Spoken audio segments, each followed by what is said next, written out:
Bonjour à tous, je vous fais aujourd'hui une nouvelle vidéo sur comment devenir trader. C'est une question qu'on me pose pas mal, notamment sur LinkedIn.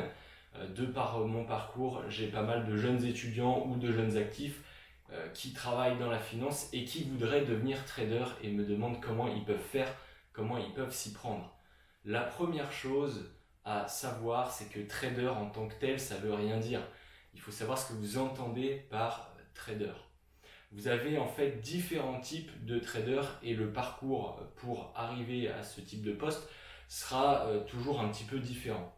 Le premier type de trader, et c'est ce qu'on entend le plus souvent quand on parle de trader, c'est un petit peu l'image type que l'on a de ce qu'est un trader, c'est le prop trader. Donc le prop trader, il va avoir des activités spéculatives.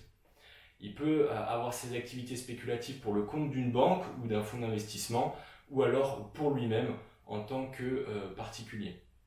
Il faut savoir que cette activité de prop trader, elle existe quasiment plus en banque d'investissement depuis la crise de 2008.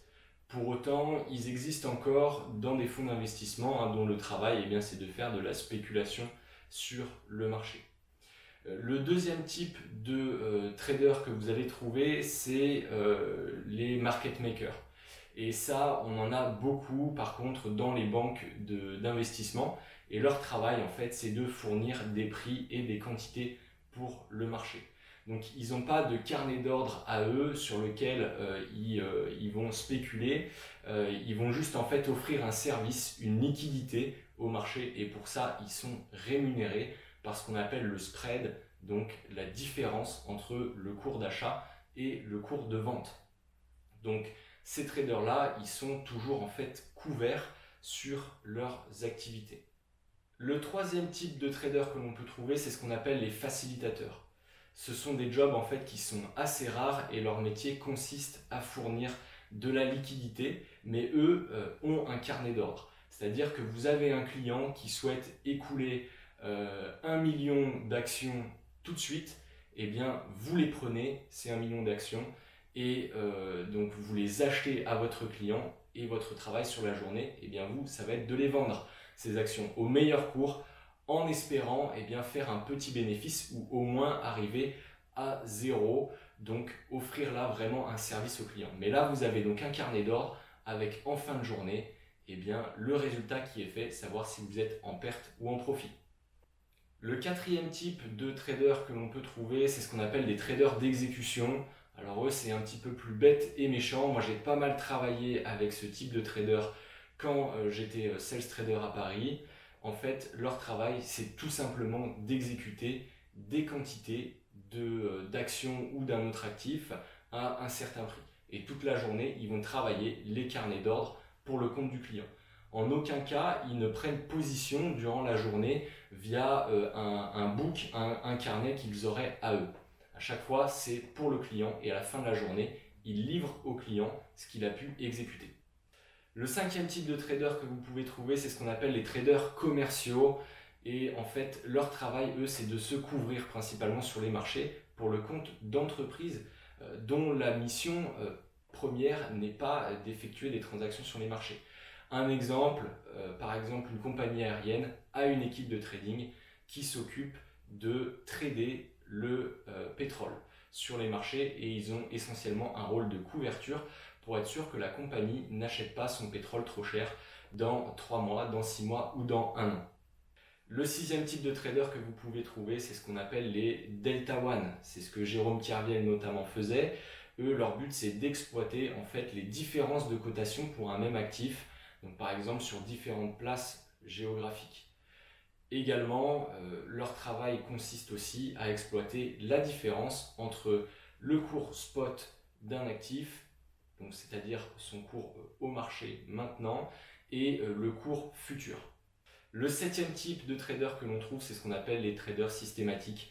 Donc eux, à l'aide d'algorithmes, d'ordinateurs, de programmes, vont traiter sur les marchés. Donc là, on a une dimension spéculative. Ça se trouve essentiellement dans les fonds d'investissement. Leur travail consiste à toute la journée vérifier que les algorithmes font bien ce que la stratégie leur dit de faire.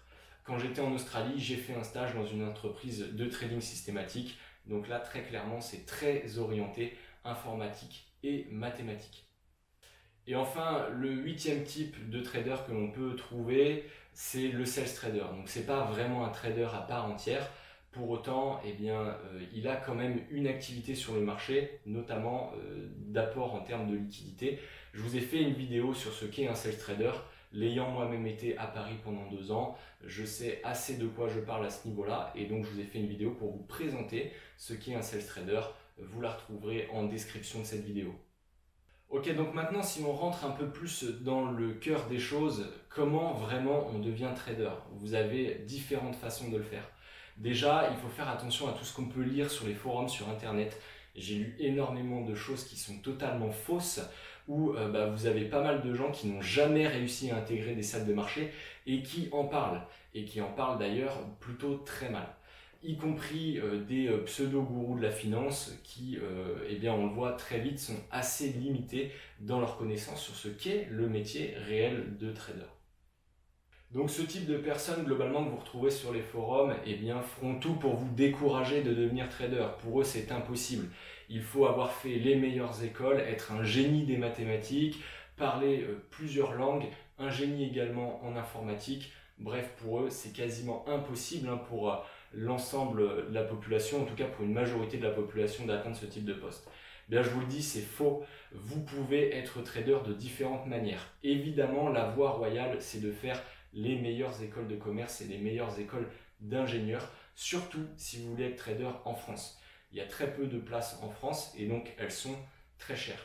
Si vous partez dans des pays anglo-saxons, là c'est quand même beaucoup plus libre, aux États-Unis, en Angleterre, notamment avec la place londonienne, ou en Asie où là c'est encore plus accessible et avec des diplômes un petit peu moins cotés, vous avez largement toutes vos chances.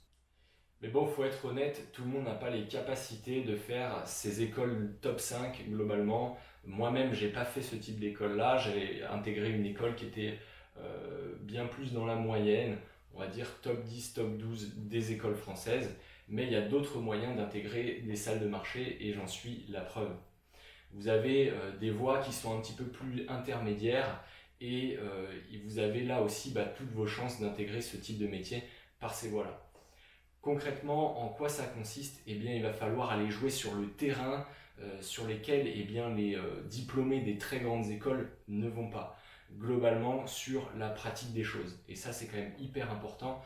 Il faut que d'un point de vue personnel, vous développiez des choses, que vous lisiez des livres, que vous formiez vous-même sur différents points. Déjà sur la finance, savoir exactement ce que sont les métiers de la finance. Et ça, il y a plein de jeunes qui veulent intégrer les métiers de finance de marché et qui ne savent même pas quels sont les différents métiers et qu'est-ce qui les caractérise. Donc ça, c'est la première chose, savoir de quoi vous parlez. Ensuite, sur la formation, là aussi, il y a quand même pas mal de travail, voire énormément. Il faut que vous soyez assez passionné par ce type de métier et j'y reviendrai un petit peu plus tard. Par exemple, encore une fois, si je reprends mon cas, en école de commerce, j'avais quand même l'opportunité d'avoir des postes Bloomberg. Donc Bloomberg, c'est un logiciel sur lequel énormément d'acteurs de la finance de marché travaillent. C'est vraiment le logiciel numéro 1, l'interface numéro 1. Et j'ai largement exploité tous les cours qui m'étaient offerts dans le cadre de mon école de commerce. Et même sur mon temps libre, j'allais très régulièrement sur ces postes Bloomberg pour me familiariser avec. Résultat, quand je suis arrivé en stage en entreprise, je savais déjà me servir de ce logiciel. Alors bien évidemment pas dans sa globalité, parce que c'est un logiciel qui est juste énorme, vous avez énormément de possibilités avec, mais au moins j'étais pas perdu et ça c'est un gain de temps pour l'entreprise, pour votre employeur et il est vraiment sensible à ça. Faut pas oublier que dans la finance de marché, le but c'est de faire de l'argent et pour cela, il faut être plus rapide que son concurrent. Et votre formation aussi, pour l'entreprise, elle sera très sensible sur le fait que vous soyez plus rapide qu'un autre candidat qui pourrait embaucher. Un autre point également que je souhaitais aborder avec vous concernant les mathématiques, c'est vrai que quand on souhaite être trader, il faut être plutôt familier avec certains concepts de mathématiques, mais pour autant, on ne va pas vous demander de structurer des produits. Votre métier, c'est pas structureur. Donc, vous n'êtes pas un génie des mathématiques et les traders ne le sont pas. On ne va pas vous demander en entretien de résoudre ce qu'on appelle un black and scholes pour valoriser le prix d'une option comme ça sur du papier. On a des outils pour faire ça et les traders le savent très bien, c'est pas ce qu'on va vous demander. Pour autant, il faut savoir quand même comprendre comment les produits fonctionnent et quelles sont les différentes choses qui vont influencer le prix de votre produit.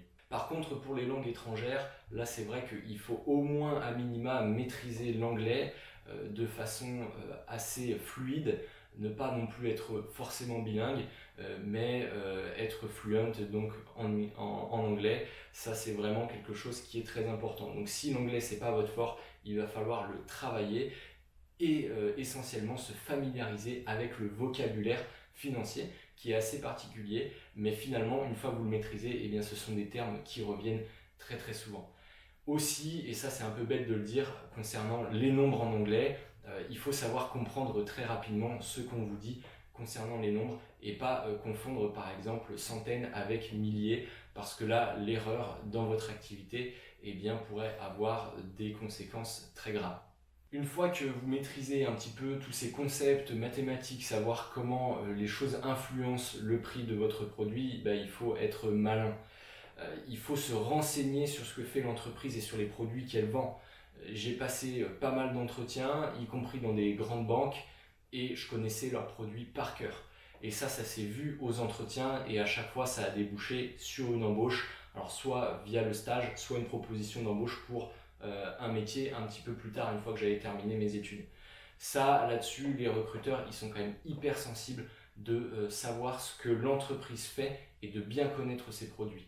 Donc vous devez être irréprochable à ce niveau-là et vraiment connaître ce que fait l'entreprise et avoir une valeur ajoutée là-dessus. C'est hyper important. Moi, j'ai un recruteur qui m'a dit « mais vous connaissez tous nos produits par cœur ».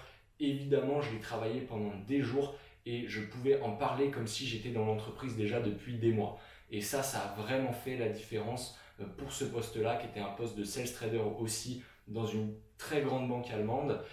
Et c'est là-dessus que je me suis démarqué, malgré le fait que je n'avais pas forcément peut-être les diplômes que l'on pourrait s'imaginer devoir avoir pour intégrer ce type de fonction. La culture financière aussi hyper importante. Si vous n'avez aucune culture financière, c'est grave. Vous ne pouvez pas prétendre à ce type de poste si vous ne connaissez rien à ce qui se passe dans l'actualité et aussi dans l'histoire de la finance. Ça, c'est quelque chose qui revient aussi beaucoup en entretien, savoir quelle est votre culture financière. Alors ça peut porter sur les ratios de valorisation d'entreprise, par exemple pour un poste d'analyste, et ça peut être aussi des choses beaucoup plus actuelles et quelles sont l'influence de ces actualités sur les différents marchés dans les postes là qui vont être plus basés sur le trading ou le sales trading. Donc à ce niveau-là, il faut vraiment que vous sachiez de quoi vous parlez. C'est vraiment très important d'avoir cette culture financière-là. Moi, j'ai des gens qui viennent me voir, des jeunes qui sont en études et qui me disent « je veux être trader, c'est mon rêve ». Et je regarde un petit peu leur CV, ça n'a juste rien à voir. Et quand on parle un peu avec eux, eh bien, ils ne comprennent rien à rien et ils n'ont pas fait l'effort de recherche pour cela. Et quand on les interroge un petit peu sur l'actualité, quelque chose de tout bête, par exemple, quel est le niveau du CAC 40 en ce moment, ils en ont strictement aucune idée. Ça ne peut pas passer et on est vraiment très loin des standards qui sont déterminants pour atteindre ce type de poste. Là où on va vous attendre aussi, c'est sur la gestion du stress. Ça, c'est quelque chose qui est quand même hyper important. Et puis votre pugnacité aussi, c'est-à-dire à ne pas lâcher. Et on fera tout pour vous mettre en difficulté. C'est pas vraiment la réponse qui va intéresser vos recruteurs, mais quel plutôt va être votre raisonnement par rapport à ça et aussi votre volonté à résoudre certains types de problèmes. Typiquement, ça prend la forme de calcul mental ou de problèmes assez difficiles à résoudre de tête, et ça pour tout le monde, d'autant plus que nous aujourd'hui en tant que quand on sort des études, on est assez peu habitué à faire des choses de tête et on a plutôt recours à la calculatrice. Donc même les génies des mathématiques ont un petit peu plus de mal à faire les choses de tête. Et là en fait ce qui les intéresse, ça va être quelle est votre gestion du stress, savoir si vous abandonnez vite et que vous dites je ne sais pas et vous baissez les bras et tant pis, ou alors savoir si au moins vous prenez le temps de réfléchir et d'aboutir à un résultat. Même si ce n'est pas le bon résultat, le recruteur souvent vous demandera comment êtes-vous arrivé à ce résultat. Et si vous avez un processus assez sensé pour arriver à ce résultat, même si ce n'est pas la bonne réponse à la fin, ce n'est pas si grave parce que, encore une fois, on est beaucoup aidé dans l'activité par les ordinateurs, par les calculatrices. Il n'y a pas de maso en salle de marché qui veut tout se taper de tête. Donc typiquement, moi lors de mes entretiens, c'était souvent du calcul mental bête et méchant, par exemple 32 x 17. Donc ça c'est quelque chose qui est tout à fait faisable de le faire de tête, mais pour autant ils vont juger votre réactivité pour aboutir au résultat, et puis face au stress de l'entretien, savoir si vous faites complètement bouffer, si vous devenez tout rouge et que vous perdez vos moyens à compter sur vos doigts et être complètement perdu. Donc ça aussi c'est quelque chose auquel il faut se préparer. Un des points aussi importants, c'est le réseau sur les places financières. Quasiment tout le monde se connaît. C'est un petit monde, alors surtout en France. Et c'est hyper important si vous voulez percer par des biais qui sont un petit peu plus différents, on va dire, c'est le réseautage. Essayez de vous intégrer. Alors c'est pas facile, mais là aussi, votre pugnacité va être déterminante. Moi pour ma part, j'ai envoyé des centaines et des centaines de messages sur LinkedIn à des gens dont les postes m'intéressaient.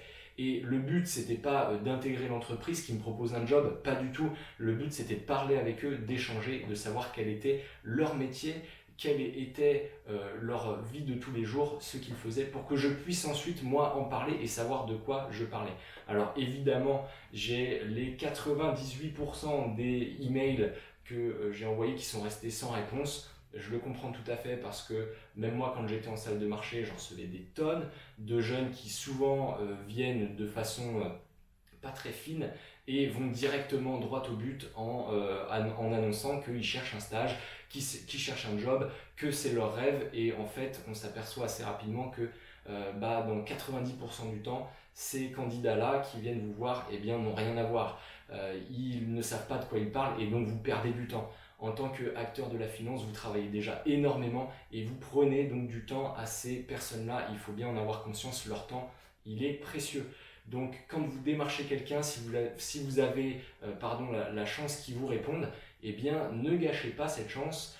Posez des questions qui soient précises et pertinentes. N'allez pas vous aventurer dans des choses complètement nébuleuses en demandant juste de l'aide. Il faut que votre interlocuteur il sente que vous êtes intéressé réellement par le métier et surtout passionné. Vous lui dites voilà, j'ai fait ça, j'ai tradé pour mon compte propre à moi, j'ai essayé, bon ça n'a pas forcément porté ses fruits, en tout cas pas comme je l'espérais. Est-ce que toi tu as fait ça aussi quand tu étais un petit peu plus jeune? Comment tu t'en es sorti à ce niveau-là? Est-ce que ça a été une vraie valeur ajoutée pour ton employeur? Est-ce que ça a été déterminant dans ton job d'aujourd'hui? Et ainsi, vous avez une porte d'entrée et ensuite vous pouvez parler un petit peu plus. Alors, la petite astuce, ce que j'ai constaté, c'est que bien souvent, vous avez beaucoup plus de réponses de gens qui sont haut placés dans les entreprises. On a un petit peu peur en général de les démarcher quand on voit des postes de directeur, de managing director, de vice-président on se dit que jamais ils nous répondront et on a peur de passer pour un petit peu bête devant eux, et finalement ce sont les gens qui sont les plus à même de vous aider, les gens qui sont le plus en bas, qui viennent d'intégrer les entreprises. Alors le pire de tout, c'est les jeunes qui sortent d'études et qui viennent juste d'intégrer les entreprises. En général, ils en sont très fiers parce que c'est un travail qui leur a demandé énormément de sacrifices et ils ne souhaitent pas forcément vous aider parce que dans leur tête, ils sont toujours un petit peu en concurrence avec vous et ça leur fait peur de voir que vous pouvez intégrer demain un poste similaire au leur et que peut-être vous pouvez être meilleur qu'eux. Donc n'hésitez pas à aller taper dans le haut du panier et déjà ce sont des gens qui répondent beaucoup plus souvent. Et quand ils vous répondent, ils ont des réponses qui sont bien plus pertinentes et ils peuvent potentiellement vous aider bien plus. Si vous prenez un petit peu d'affection avec un managing director avec qui le courant passe bien, il pourra vraiment vous aider. S'il voit que vous en voulez, il peut ouvrir son carnet d'adresses et dire va parler à cette personne-là, je vais lui toucher 2 mots te concernant, et puis ainsi vous rentrez petit à petit dans ce cercle-là. Un point également important concernant les diplômes, qui peuvent être un point de complexe pour bon nombre d'entre vous. Sachez que les diplômes, c'est une porte d'entrée. Et ensuite, on vous jugera sur l'activité, et ce, assez rapidement. Quand vous brillez, quand vous êtes bon, vous brillez sur un marché en entier, et ça se sait très rapidement. Inversement, quand vous êtes mauvais, ça se sait aussi très rapidement. Moi, j'ai rencontré des gens qui sortaient d'HEC, qui étaient très bons d'un point de vue scolaire, et qui n'étaient pas faits pour les marchés financiers. On s'en rend vite compte, et 6 mois après, ils sont dehors. Donc ça veut rien dire, alors que j'ai rencontré un tas de traders, de sales traders, de brokers qui sortent d'écoles qui sont bien plus moyennes, voire plutôt bas de tableau, et qui étaient excellents dans leur métier parce qu'ils avaient la fibre, ils étaient passionnés, ils étaient percutants, ils résistaient bien au stress et ils en voulaient. Et ils ont connu des carrières juste stratosphériques. Un point aussi également important à aborder, et là aussi c'est une petite astuce que je vous donne. Si vous avez des diplômes qui sont un petit peu plus moyens, en tout cas pas du top 5, n'allez pas viser les grandes banques, les grands noms bancaires, notamment les grandes banques américaines qui font rêver, les JP Morgan, les Goldman, les Morgan Stanley. C'est extrêmement difficile de rentrer dans ce type de banque en sortie d'études. Visez des plus petites boutiques, aller dans des entreprises qui sont peut-être un peu moins cotées, en tout cas sur l'image, mais ce sera déjà plus facile d'y rentrer. Vous y apprendrez certainement plus de choses parce que vous occuperez des postes qui sont un peu plus transversaux, il y a moins de monde, donc vous touchez un petit peu à tout. Et puis concernant les rémunérations, elles n'ont pas du tout à rougir concernant les rémunérations. Vous pouvez être même bien mieux payé dans des plus petits fonds que dans des grosses sociétés où souvent vous passez les 2-3 premières années à travailler énormément pour des salaires qui sont plutôt moyens. D'ailleurs, en parlant de salaire, déjà si vous faites les activités de marché pour l'argent, vous êtes assez mal parti. Je vous le dis très clairement, c'est vrai que c'est une facette du métier qui est séduisante, et on le fait aussi pour ça, il ne faut pas se leurrer, il faut arrêter aussi de se mentir. C'est quelque chose qui est extrêmement attrayant, surtout quand on est jeune et qu'on sort des études. Mais le niveau, on va dire, qui est demandé pour ce type de travail en termes d'investissement, sur les horaires que vous allez faire, sur le niveau stress que ça dégage, si vous faites ça pour l'argent, assez rapidement, vous allez exploser en vol et ne plus vouloir de ces jobs, peu importe la rémunération en face. Donc faites ces métiers-là si vous êtes réellement passionné par le trading, par la finance, par l'économie en général et tous les rouages, parce que ce sont des métiers effectivement qui sont exceptionnels. Vous êtes au cœur du réacteur, vous comprenez des choses que la grande majorité des gens dans leur ensemble, dans leur population, ne comprennent pas, et ça c'est quand même extrêmement satisfaisant. Et vous avez aussi un métier évidemment qui est très différent tous les jours en fonction des conditions de marché, mais comme je vous le disais, qui doit faire l'objet quand même de sacrifices qui sont assez importants, surtout dans les premières années du boulot. Donc là aussi, on a un écrémage.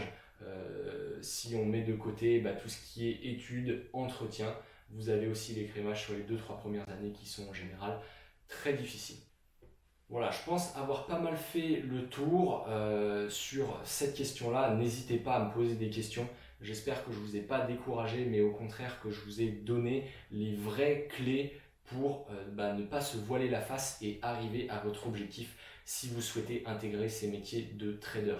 Plus globalement, je ferai d'autres vidéos sur les métiers de front office, sur les différents métiers, mais là aussi ça s'applique pour rentrer sur tous les métiers de front office, les éléments que je vous ai évoqués juste précédemment. Une dernière chose, n'allez pas croire tout ce qui se dit sur les forums. Je vois des choses qui sont complètement fabulées, qui sont complètement fantasmées, y compris par les petits jeunes qui, soi-disant, viennent de rentrer en salle de marché et qui racontent n'importe quoi pour essayer de décourager un plus grand nombre, et notamment sur les salaires qui sont en décorrélation totale avec ce qui se passe réellement dans les marchés et sur l'activité. Voilà, je vous dis à très bientôt pour une prochaine vidéo. Encore une fois, n'hésitez pas dans les commentaires si vous avez des sujets que vous souhaiteriez que j'aborde. C'est avec grand plaisir et puis je répondrai aussi à vos différentes questions. J'espère que ça vous a aidé parce que c'est le but premier de cette vidéo. Et je vous dis à très bientôt. Au revoir.